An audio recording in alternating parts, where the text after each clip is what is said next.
You ask Tiger to solve. This deals with linear equations with one unknown. The final result is t equals -21. Let's solve it step by step.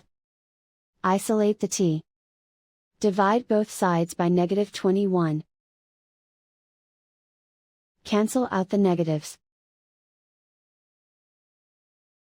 Simplify the fraction. Move the negative sign from the denominator to the numerator. Find the greatest common factor of the numerator and denominator. Factor out and cancel the greatest common factor. And so the final result is t equals -21.